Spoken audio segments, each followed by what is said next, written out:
નમસ્કાર ખેડૂત મિત્રો, આજે આપણે પાલનપુર ખાતે સદરપુર ગામમાં દિનેશભાઈના ખેતરમાં આવેલા છીએ કે જેમને તેમના વરિયાળીના પાકના અંદર અનમોલ કંપનીનું ન્યુટ્રામોલ ખાતર વપરાયેલું છે.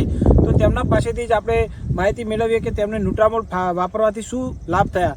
તો સૌ પ્રથમ ખેડૂત મિત્ર, તમારું નામ, ગામ અને મોબાઈલ નંબર જણાવો. કોરોડ દિનેશભાઈ જમરભાઈ, ગામ સદરપુર, તાલુકો પાલનપુર, જિલ્લો બનાસકાંઠા. દિનેશભાઈ, તમે આ વરિયાળીના પાકમાં કયું ખાતર વપરાયું છે? ન્યુટ્રામોલ વપરાયું. બરાબર. પાયામાં જ. તો દિનેશભાઈ, તમે આ કઈ રીતે અને કેટલી બેગ વપરાઈ છે? આ 1 વીઘામાં પાયામાં શરૂઆતમાં જ 1 બેગ વાપરી. 1 વીઘાના અંદર 1 બેગ વપરાયેલું છે. બરાબર.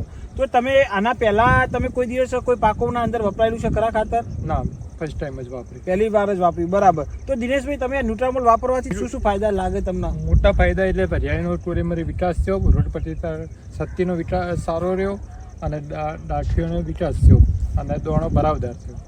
દાણો ભરાવદાર છે. બીજું શું શું ફાયદા લાગે તમને? રોડ પ્રતિકાર શક્તિનો એટલે દાણો એક ટાઈમ નાનો થઈ જાય એટલે વરિયાળી નાની એટલે વિકાસ થવા મળ્યો. તો આપણે કોઈ પહેલા જે અન્ય રાસાયણિક ખાતરો વાપરતા હતા એની કમ્પેરિઝનમાં આનું ઉત્પાદન તમને કેવું લાગે છે? સારામાં સારું ઉત્પાદન મળશે. સારામાં સારું ઉત્પાદન મળશે એવું આપણે આશા રાખીએ. બરાબર. તો ખેડૂત મિત્રો, તમે આ જોઈ શકો છો, આ વરિયાળીના ખેતરમાં અમને વપરાયેલું છે. આ વરિયાળી તમે જુઓ, એકદમ નીચેથી એનું શરૂઆત પાયામાંથી તમે જોઈ શકો છો. આનું ચક્કર જોઈ શકો છો. ચક્કર ભરાવદાર ચક્કર છે. આના અંદર કોઈ રોગ આવેલો નથી અને રોગ પ્રતિકારક શક્તિ બી સારી છે. તો દિનેશભાઈ, આપણે કોઈ બીજા ખેડૂત મિત્રને ભલામણ કરવી હોય કે આ ખાતર વિશે તો શું કહી શકાય?